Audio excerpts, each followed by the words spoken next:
Thank you all so much. Let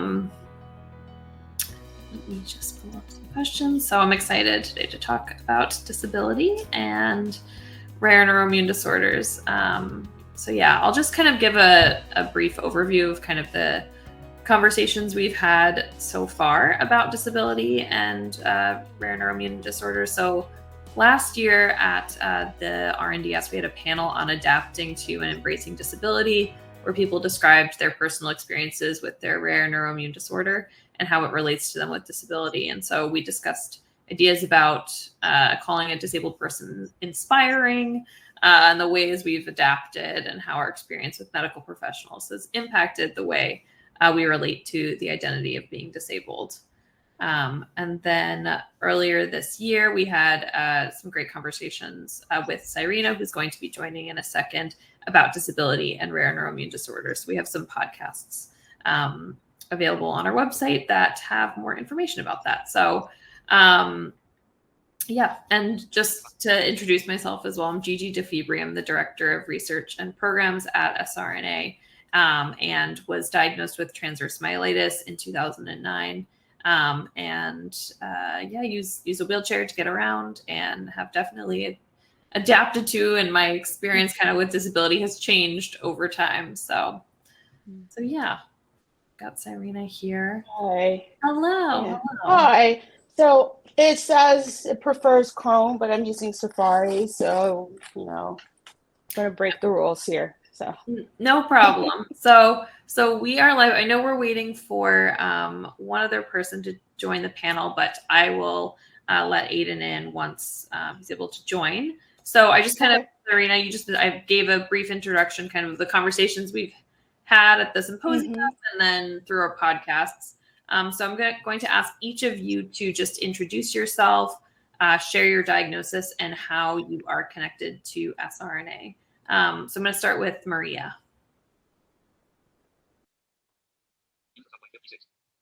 Oh, Maria might be frozen. So in that case, I'm going to start with Leah, if you don't mind going. Okay. So, thanks to the SRNA and to you, Gigi, for asking me to be here. My name is Leah Campbell.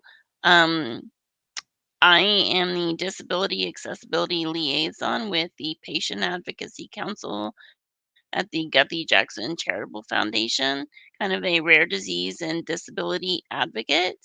And I have aquaporin 4 positive NMOSD, was diagnosed May 31st, 2006, after 17 years and 1 week exactly.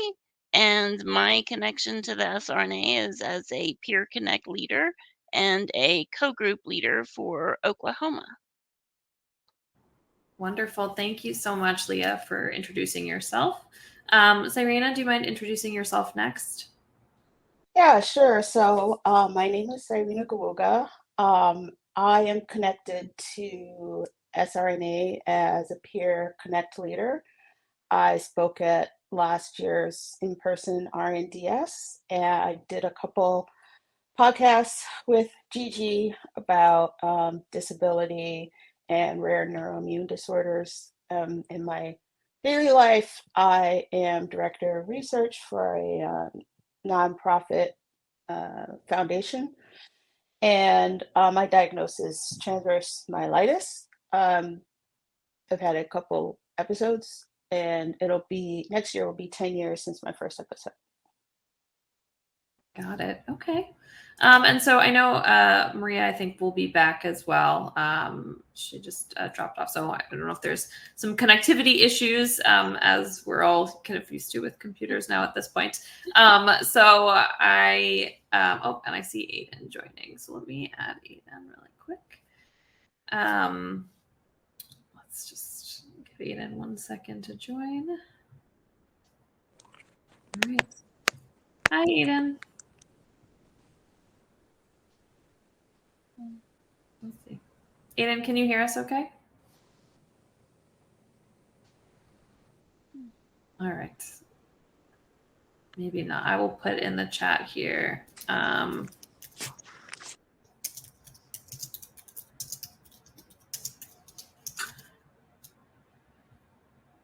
Okay. So I guess once Aidan is able to connect and hear us, we'll ask Aidan to introduce himself. So for now, I guess, Cyrena, do you mind just talking about when you were newly diagnosed or before diagnosis? Did you consider yourself disabled? Do you identify as a disabled person now or a person with a disability? You're muted, Cyrena. Wow, it's been 3 years and I still do that. So before my diagnosis, I actually did consider myself disabled in sort of like the more expansive sense because I had a couple of chronic illnesses, one of which is lupus, which kind of led to my TM.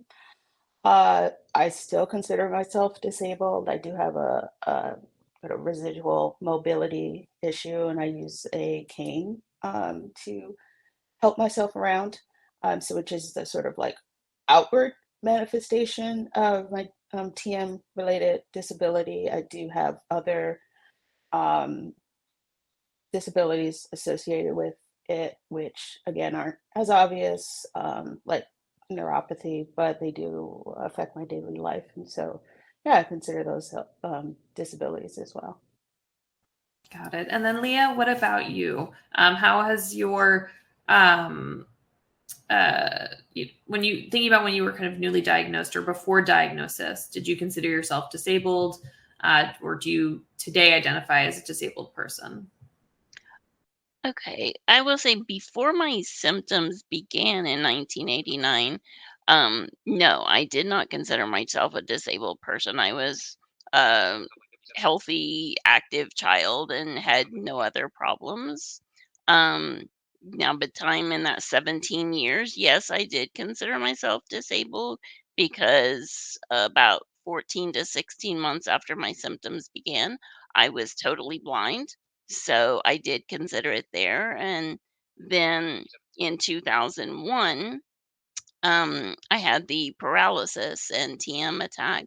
So I also considered that a disability. And invisibly, I lost the sensation of touch. So definitely consider myself a person with a disability for sure now. Got it. Thank you. And then Maria, I know I think you froze there for a little bit, so I'll just kind of ask you both questions we've talked about so far, which is if you could just introduce yourself, share your diagnosis and how you're connected with SRNA, and then also talking about kind of your experiences with disability when you were newly diagnosed, before diagnosis, or and now. Yeah, absolutely. And apologies for the connection issues. So, my name is Maria, and I am a young adult community member of the Siegel Rare Neuroimmune Association. And I was diagnosed with transverse myelitis back in 2001 at the age of 3. I was originally paralyzed from the neck down, so at the C2 level.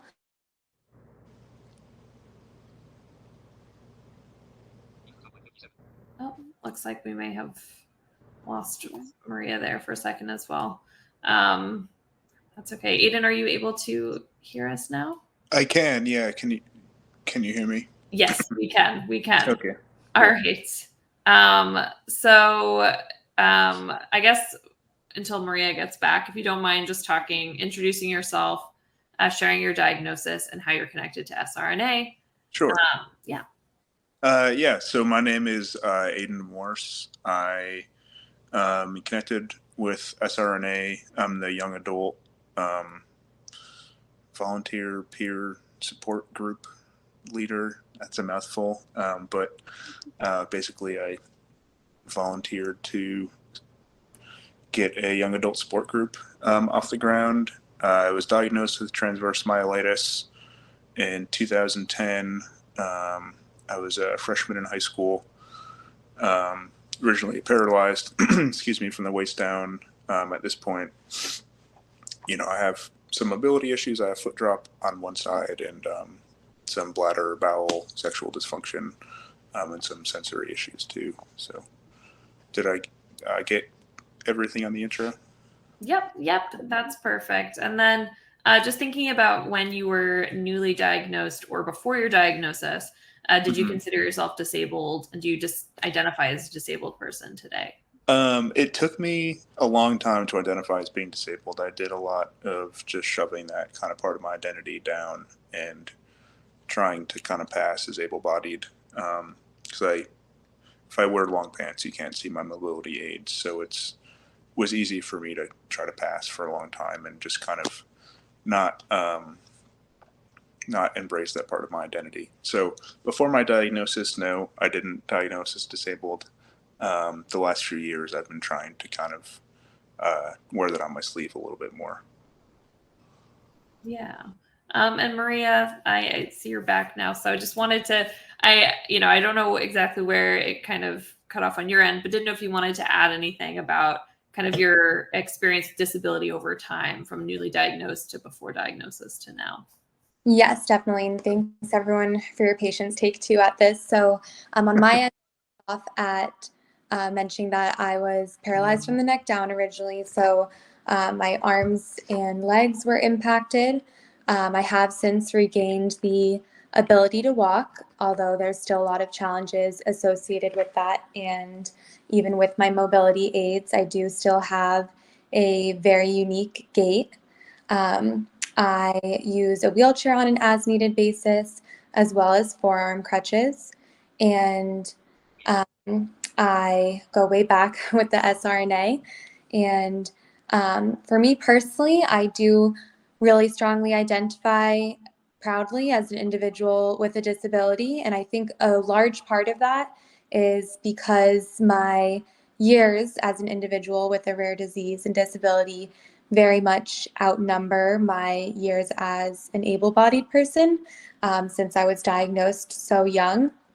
And that's really what I know these days. And I don't think I really started using that word though until I got to college, because I grew up in a small town, so everyone knew my story. They had heard it from friends or family. I very rarely had to explain myself, but once I arrived on my college campus, everyone was new, and I definitely got a lot of questions and things like that. So that was my easy one-word explanation. And when someone would ask, what's wrong, and all that, and I was able to find a really strong community in college. And now I'm post-grad, 3 years out of college. So I'm faced again with trying to find community. I think college, there's very naturally so many different pockets. And there was a large rare disease and disability presence on campus, part of which I helped create to foster community. So yeah, now I proudly connect with that identity, since it's really all I know. Yeah, thank you. And so how have your relationships been affected related to your disability? So this can be, friends, family, significant others, society, the random person on the street. And how do you describe your disability or access needs in different situations? Leah, do you mind starting? Okay. You definitely find out who your true friends are going through the disability, and those that weren't really true friends weren't around after getting paralyzed. For me, family and things, adapted. They learned to kind of let me set the bar on where we go from here, what I can handle. um a significant other, for me, I was married at the time, but he couldn't deal with it, didn't want to, whatever. He was abusive before that, but he did not stick around, and we ended up getting divorced. So yeah, you kind of sometimes see the negative in people. But my friends, my true friends, my family are there to support me and help me with my independence and doing what I can. Cyrena, what about you? You're muted, Cyrena. one day I'll figure this out. I know. So, when I was first diagnosed with TM, I was actually in grad school. And this was back when, and it makes me feel old now, but this was back when there basically was no strong disability identity in society at large, but especially in the higher education setting.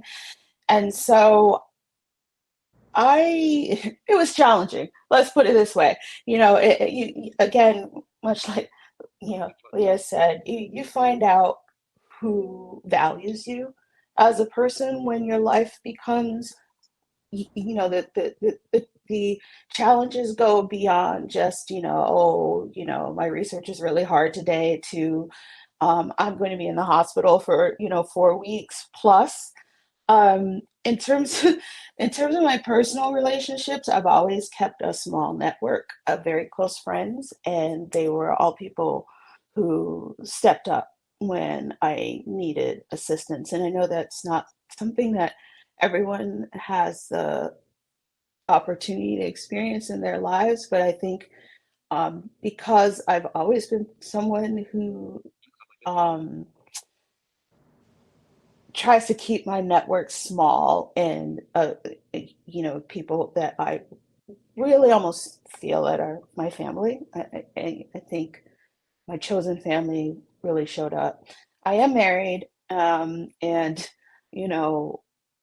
I think in some ways it made our relationship stronger, in the sense that I was forced to recognize that I was disabled, and I was disabled prior. I have lupus, and I basically spent my whole life trying to pretend like I didn't have it. And this was the first time it was, yes, this is a very serious manifestation of your illness, and perhaps you need to slow down. And this is something she'd been telling me for the longest time. And so I think that I was finally able to stop and say, okay, I need you, and to have someone who was there to hold me up. But I think probably the most difficult space, and I think many people can relate to this, was sort of like more the working world, where it's really like this whole capitalist idea of you're either productive or you're not productive. And if you're not productive, get out of the way. So that has been the toughest area of relationships for me, has been the the work world, which is important, unfortunately. Yeah, definitely. What about you, Aidan? Yes, thank you, Leah and Cyrena, for sharing. A lot of that definitely resonates with me. For me, when I was first diagnosed, I was still living with my parents, so I kind of had a good support system. But then with my family, and some friends early on, and like, I guess I was never super open about my disability, mostly I think because just open up the door for reliving a lot of medical trauma that I experienced early on in the hospital and in rehab. And it really wasn't until the last, I entered a relationship about 5.5 years ago, and I really had to kind of reckon with a lot of the after effects of my disability, and that still with my girlfriend after 5.5 years, and kind of through being in that more serious relationship, I've had to deal a lot more with the kind of mental health effects of being disabled, and have had to kind of, I've thought of it as like, I guess, coming clean about a lot of my symptoms. Like it felt like something that I had to hide for a long time, and kind of like what Cyrena says, I really had to, let someone else hold that, which is super difficult, especially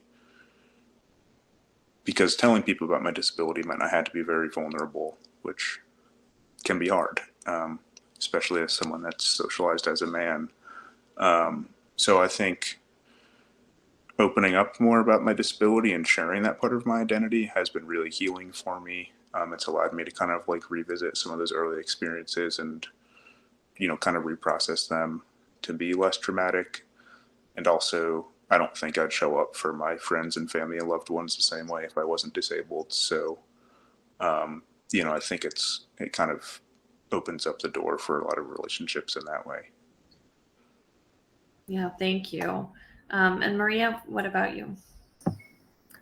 Yeah, so for me, there's definitely no separating transverse myelitis and my disability from relationships, even if I'm if I'm walking with no mobility devices, or I am using leg braces, which I haven't in a while, but something that's not visual. If it's under your clothing, there's still no hiding how I walk. And then in addition to that, there's all of the unseen lasting impacts of transverse myelitis. So it's definitely my built-in character test. And I very quickly figure out if someone is going to accept me and if it's a person I'd want to surround myself with. I'm really grateful to my family, who's been very supportive, and similarly, it's all they know. I'm the middle child, so we all grew up going to doctor's appointments and PT and OT and all that together. And then in my my adult years, I found that it only does myself a favor and sort of protects myself if I'm meeting someone new to do my elevator pitch of my disability, that my gait might look different, that we might need to take an Uber somewhere instead of drive or something like that. That's how I protect myself before going in new spaces, so that I'm not met with questions or in consideration for things of that nature. I am in a relationship with my boyfriend, who's very supportive, but dating with a disability is very unique, and there's a lot of missteps along the way, especially in the era of online dating apps and things like that, where in pictures it may be not clear at all that you have mobility challenges or health needs. So there's been a lot of crafting messages with my family and about how am I going to explain this to an employer or to this person I'm going on a date with.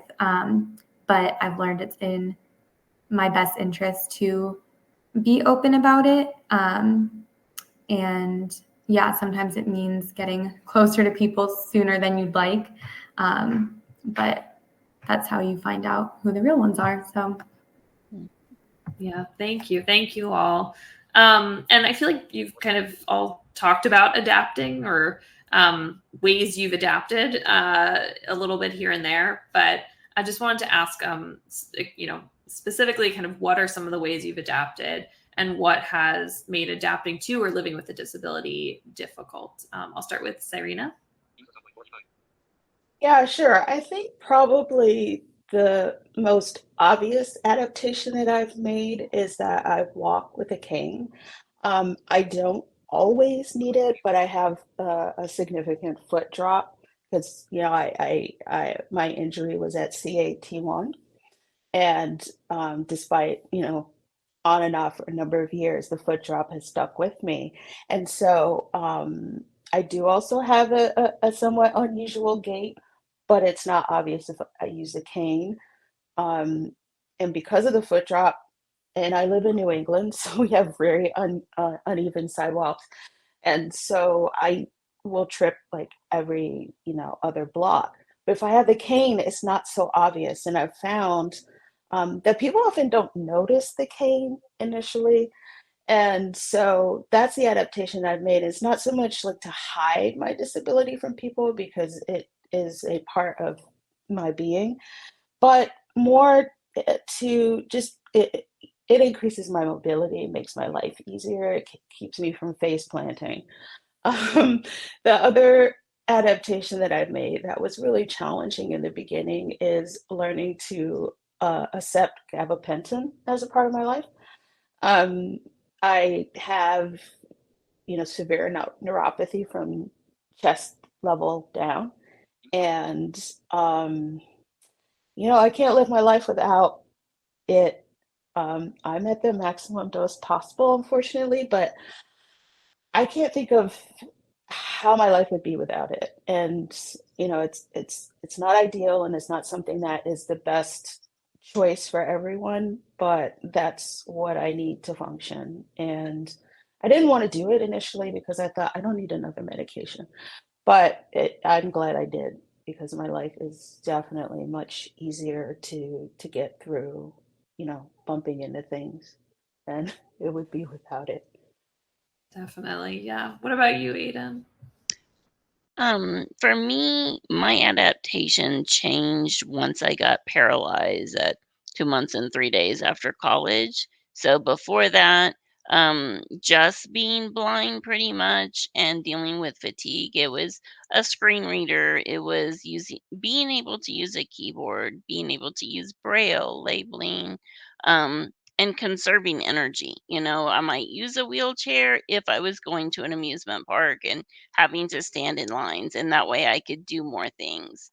Post paralysis, yeah, I still have to conserve the energy and things, but adapting means planning things out. It's no like, oh, let's go take a road trip. No, I got to plan out like everything from lift assistance to wheelchair, everything on the airlines and wheelchair accessible transportation. So definitely requires a lot more planning. Definitely, yeah. What's your experience been like, Aidan?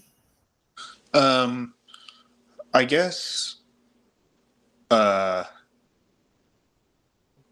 committing to using my AFO all the time for my foot drop. I think I used to try to get around a little bit without it, and I would walk slow, or my limp would be worse, or would just get tired.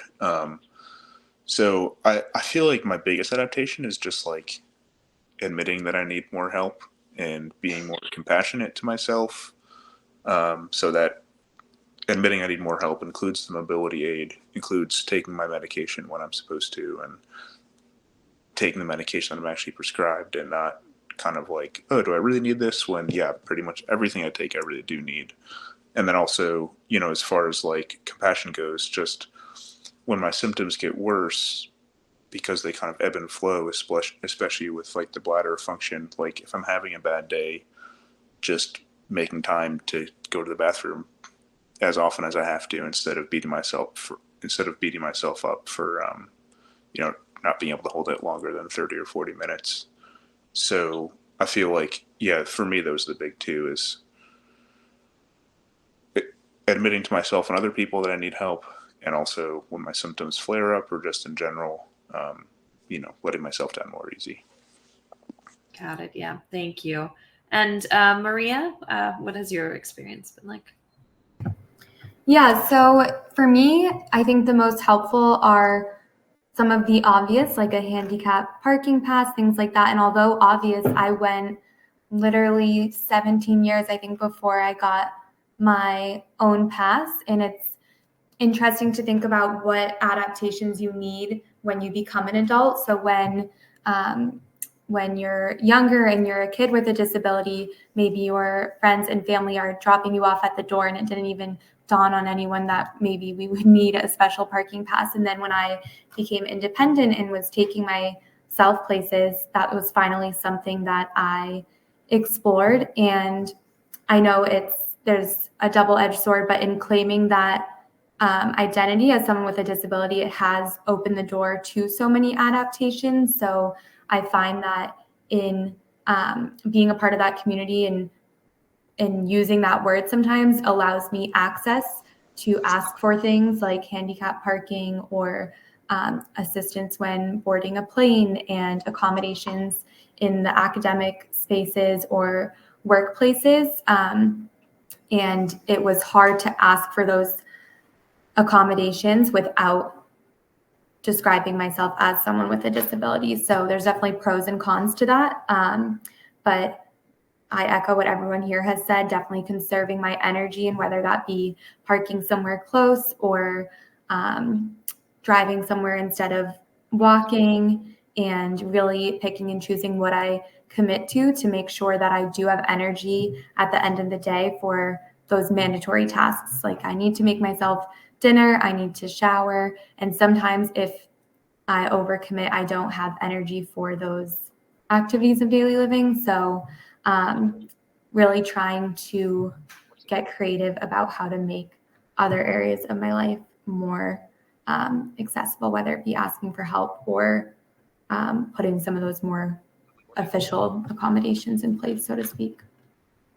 Got it. Yeah. Thank you. Thank you all for sharing. And I'm just going to ask one more question since we are actually past our time, but I want to get all of your takes kind of on this if you have the time. What advice would you have for a newly disabled person about claiming that identity or that process of kind of doing that? Maria, I'd like to start with you because I think you were diagnosed at the kind of youngest age. And so maybe some, your perspective kind of on that as someone who's diagnosed so young. Yeah, absolutely. So I definitely felt liberated once I started identifying with that identity.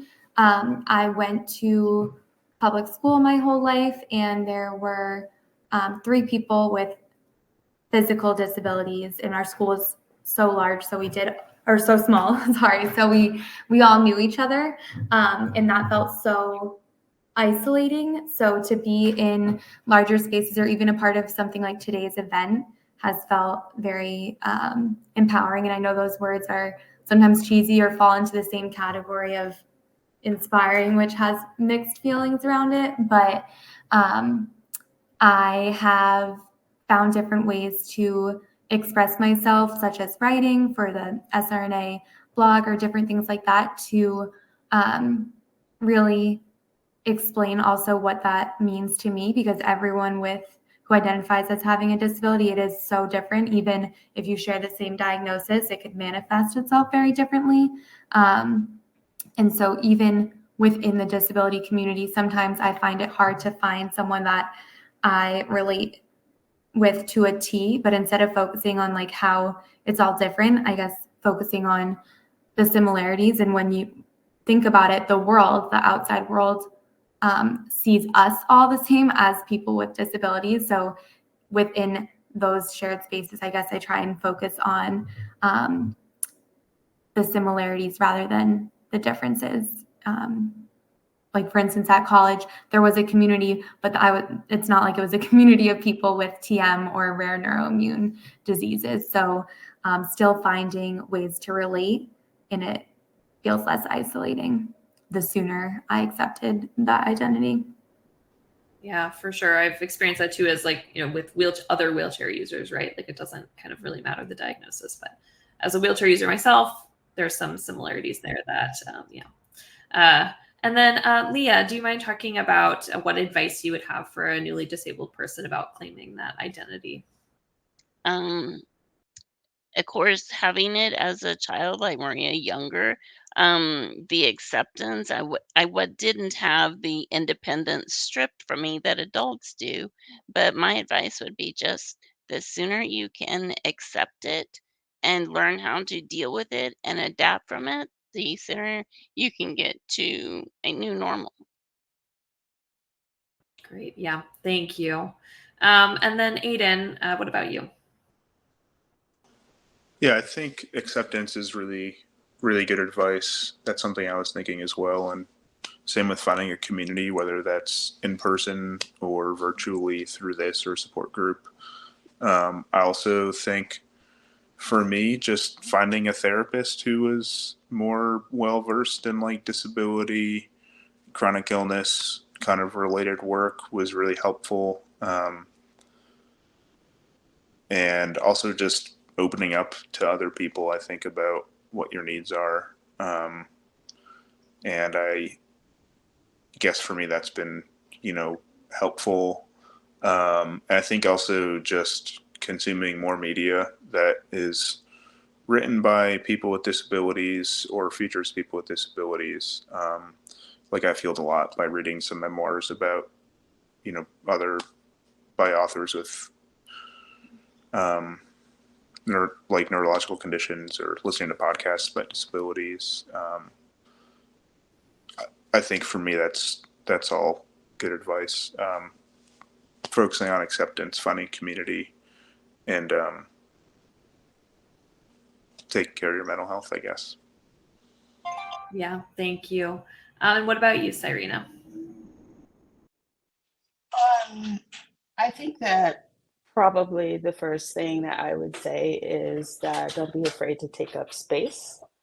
However you define that for yourself. I think that a lot of times, whether you call yourself a person with a disability or you call yourself a disabled person, people feel compelled to hide their experiences, to hide who they are. I mean, we've been talking about like ways we like hide our mobility devices, and things like that. I would say also don't be afraid to affirmatively ask for help. Sometimes asking for help can come from a position of power. I went to a conference once, and it was also a conference. It was a conference for patient advocates, and I was telling one of them like, "Oh my gosh, it's so hard to get around the airport. I'm so tired. I basically almost miss planes sometimes." And she said, "Well, haven't you ever asked for a transport?" And it's like, I didn't know that was something that I could do. I thought that was something for other people. And she said, "No, but it's there for us. Ask for it." Um, Same thing with a parking pass. It never occurred to me to ask for a parking pass until I told my doctor one day, like in February, it's sheets of ice here in Rhode Island. I have trouble walking around. And she said, "I'm going to give you a pass." I'm like, I didn't realize that was for people like me. And, I think that as much as you can affirmatively say, "This is something for me," even if it doesn't feel like this should be for you, if it's a tool that helps you live your life, take it.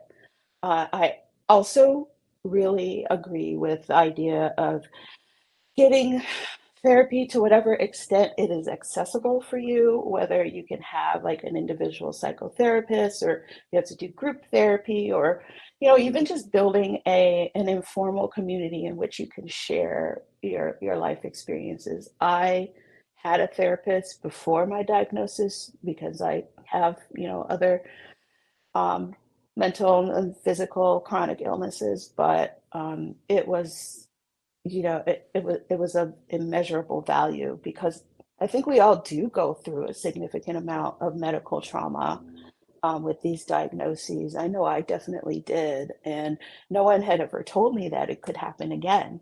And having a therapist to to process that with was I mean, definitely if you can find someone who has experience in working with chronic illnesses, I mean, I don't think we're going to find someone who's very specific in that place, but someone who just knows what it's like for a person to move through the world in a different way and how that affects their lives.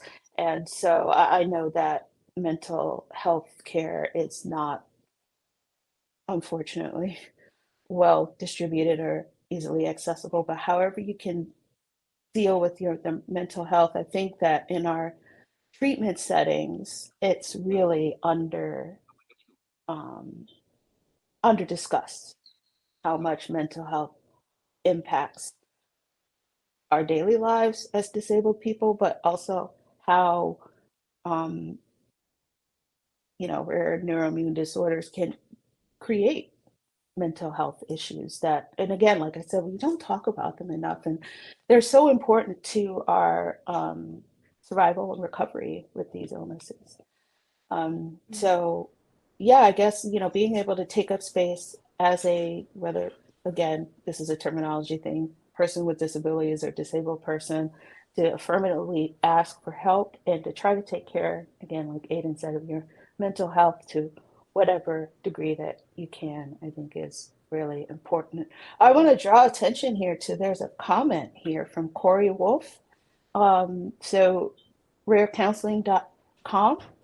People, I don't know if people can see this, but that sounds like a great idea. It's something that if you have access to or time to look at it, please do so. Thank you for the referral, Corey. Yeah. So, yeah. Thank you, Corey, and thank you, Leah, Maria, Cyrena, and Aidan. I really appreciate you taking the time. If everyone can, if it's in here, can head to the stage now. We will start streaming that next video. So thank you all so much for taking the time. We really appreciate it at SRNA. So thank you. Thanks, everyone. Thank you, Gigi. Thank you. Bye. Yeah, thank you for having us. Bye, y'all. Bye.